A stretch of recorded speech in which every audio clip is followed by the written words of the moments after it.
오늘 또 이런 새벽 주님의 음성을 사모하며 나오신 여러분 축복하고 환영합니다. 오늘 우리가 읽고 묵상할 성경은요, 레위기 5장에서 7장까지입니다. 이 장들은 사람이 모르고 지은 죄나 남을 속여 생긴 죄를 어떻게 하나님 앞에서 정리하고 회복할지를 보여주고요, 속죄제, 속건제와 여러 제사의 규례를 통해서 예배가 삶을 바로 세우도록 가르치는 내용입니다.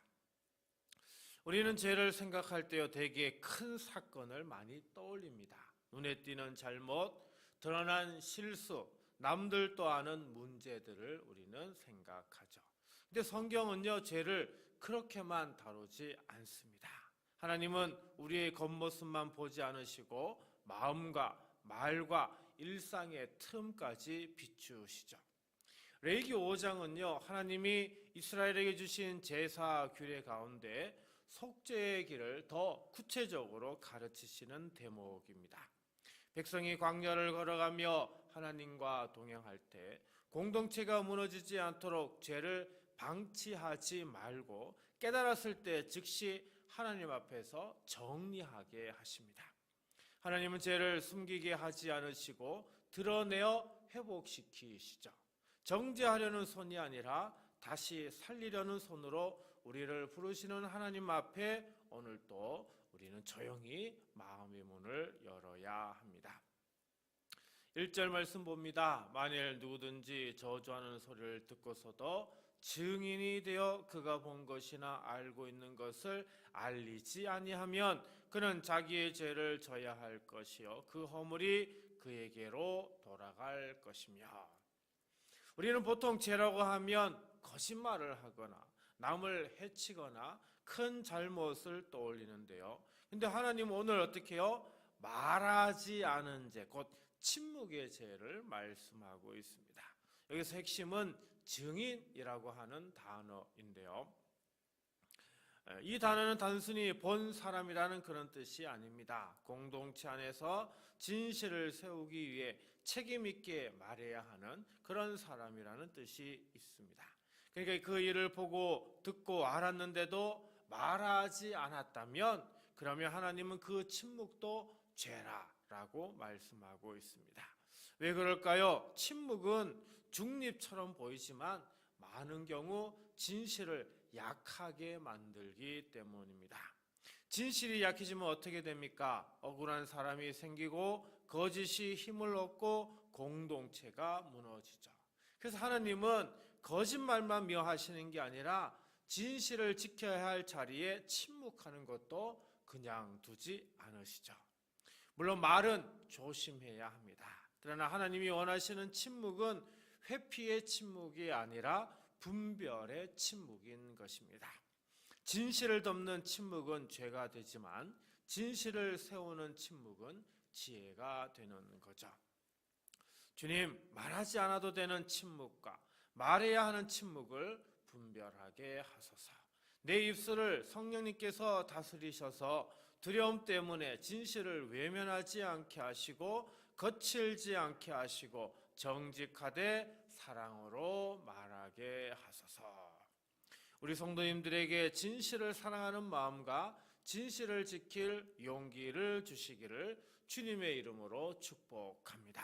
하나님께서 우리 입술을 지혜롭게 붙으셔서 말해야 할 때는 담대하게, 멈춰야 할 때는 경건하게 이끌어 주실 줄 믿습니다. 2절과 3절입니다. 만일 누구든지 부정한 것들 곧 부정한 들짐승의 사체나 부정한 가축의 사체나 부정한 곤충의 사체를 만졌으면 부지 중이라고 할지라도 그 몸이 더러워져서 허물이 있을 것이요 만일 부지 중에 어떤 사람의 부정에 닿았는데 그 사람의 부정이 어떠한 부정이든지 그것을 깨달았을 때에는 허물이 있을 것이요. 자, 이 말씀 보면 어떤 사람이 부정한 것에 닿습니다. 근데 그 사람은 그때는 그걸 몰라요. 근데 시간이 지나서 나중에 깨닫게 된다라고 하면 이때 하나님은 이게 바로 죄가 된다라고 말씀하고 있습니다. 여기서 핵심이라고 볼 수 있는 단어는 부정한이라고 하는 단어입니다. 이 단어는요, 단순히 지저분하다 이런 의미가 아닙니다. 거룩과 반대 방향으로 몸과 마음이 기울어진 상태를 얘기하는데요. 다시 말하면 하나님께 가까이 나아가는 예배의 자리에서 막힘을 만들 수 있는 상태, 이런 의미를 가지고 있습니다. 여기서 우리는 아주 중요한 진리를 배울 수 있죠. 거룩은요, 그냥 유지되는 게 아닙니다. 거룩은 지켜야 합니다.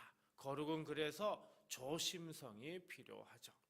사랑하는 성도 여러분, 우리는 요즘 너무 쉽게 괜찮겠지라고 말합니다. 별 뜻 없이 들은 말이 마음을 더럽힐 때가 많고요. 별 의도 없이 가까이 한 관계가 우리의 영혼을 정말 무겁게 만들기도 합니다. 이게 바로 부정의 현실인 거죠. 죄를 지을 마음은 전혀 없었는데 어느 순간부터 예배가 무거워지고요. 기도가 잘 안 나오고요. 말씀이 잘 안 들어오고 마음이 자꾸 거칠어지게 됩니다. 3절 하반절에 그가 깨달은 후에라는 말씀이 나옵니다. 하나님이 깨닫게 하신다라고 하는 거죠. 그렇다면 우리가 해야 할 반응은 무엇일까요? 깨닫는 즉시 멀리하고 정리해야 합니다. 거룩은 완벽함이 아니죠. 거룩은 깨달았을 때 즉시 돌아서는 것입니다. 빨리 회개하는 사람이 거룩한 사람입니다. 빨리 씻는 사람이 새로워지는 사람이죠. 주님, 제가 알지 못하는 사이에 마음이 더럽혀지고 흐려진 자리가 있음을 고백합니다. 괜찮겠지라며 넘기지 않게 하시고 깨닫는 즉시 돌이키게 하소서. 눈과 귀와 마음을 지켜주셔서 거룩을 잃지 않게 하소서. 주께서 우리의 마음을 밝히 비춰주셔서 숨은 더러움을 깨닫게 하시고 깨달음으로 끝나지 않고 씻김과 회복으로 나아가게 하시기를 간절히 기도드립니다.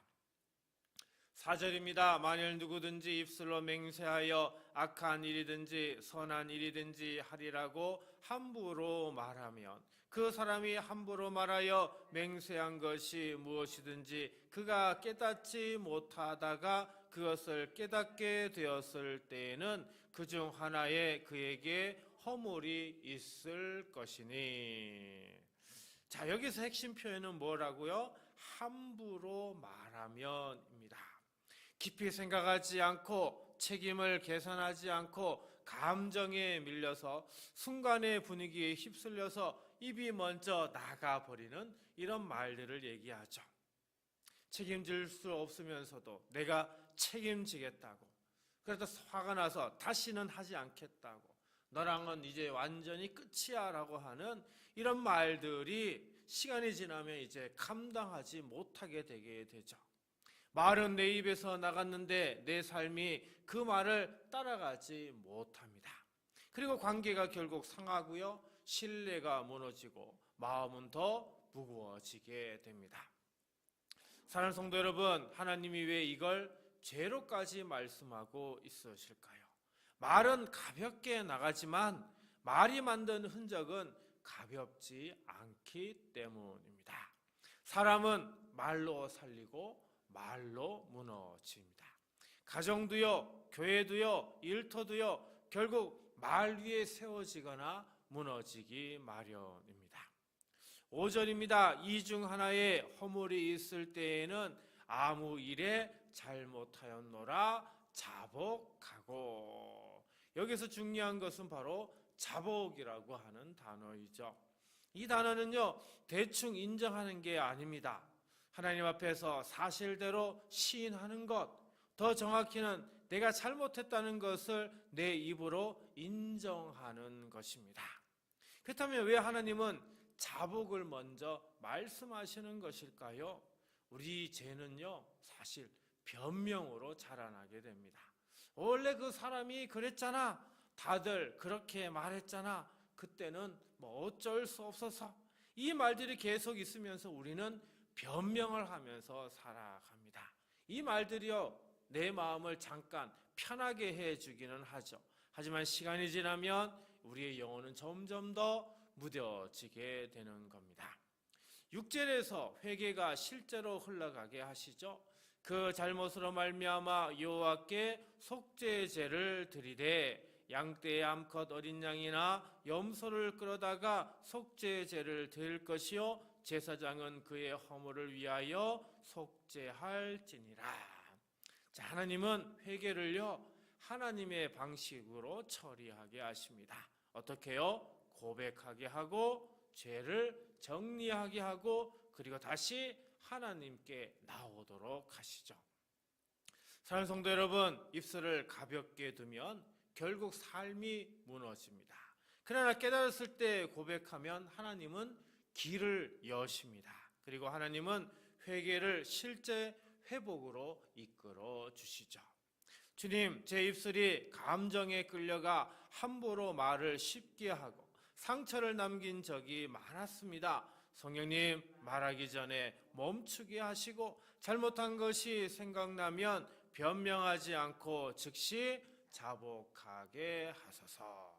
주께서 오늘 우리의 마음과 입술을 붙드셔서 말로 인해 무너지는 하루가 아니라 말로 인해 살아나는 하루가 되게 하시기를 주님의 이름으로 간절히 축복합니다. 오늘 말씀을 생각하며 다음 세 가지를 놓고 우리 함께 기도하겠습니다. 주님, 진실을 알면서도 침묵한 죄를 회개하오니 오늘 가정과 일터에서 용기와 지혜로 말하게 하소서. 주님, 무심코 닿은 부정함을 깨닫게 하시고 오늘 또 성령으로 씻어 주셔서 거룩을 끝까지 지키게 하소서. 주님, 경솔한 말과 헛맹세를 자복하오니 성령께서 내 입술을 붙들어 상처가 아닌 생명을 전하게 하소서. 이 시간 이 세 가지 기도 제목으로요 우리 함께 기도하고요 주기도문으로 마치도록 하겠습니다. 기도하겠습니다. 거룩하신 아버지 하나님, 이 새벽에 주님의 얼굴을 구하며 예배의 자리에 나온 성도들을 붙들어 주옵소서. 우리의 마음을 비추사 숨겨진 죄를 변명으로 덮지 않게 하시고 주님 앞에서 정직히 서게 하옵소서. 주님, 우리가 진실을 알면서도 침묵했던 자리를 기억나게 하시고 사람의 눈치보다 하나님의 뜻을 따르게 하옵소서. 말해야 할 때는 담대함을 주시고 말의 방식에는 온유와 지혜를 더하셔서 우리의 말이 공동체를 살리고 억울함을 풀며 화평을 세우게 하옵소서.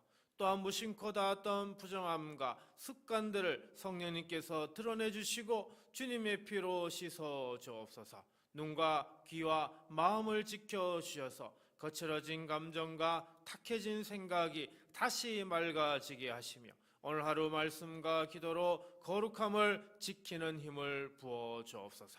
주님, 경솔한 말과 헛된 약속으로 상처를 남긴 것을 자복합니다. 우리의 입술을 주께서 붙드셔서 급한 말은 멈추게 하시고 필요한 말은 사랑으로 하게 하여 주옵소서. 어제의 실수는 고백으로 정리하게 하시고 관계는 회복의 길로 인도하셔서 가정과 교회와 일터에 주님의 평강이 흐르게 하여 주옵소서. 이 새벽에 드린 기도를 붙드사 성도들의 마음에 회개의 기쁨과 정결의 확신을 주시고 오늘 하루도 주님과 동행하게 하여 주옵소서. 병든 몸과 지친 마음을 만져주시고 각 사람의 형편을 아시는 주님께서 필요한 은혜를 채워 주옵소서. 우리의 모든 허물을 용서하여 주시는 예수 그리스도 이름으로 축복하며 간절히 기도하옵나이다. 아멘.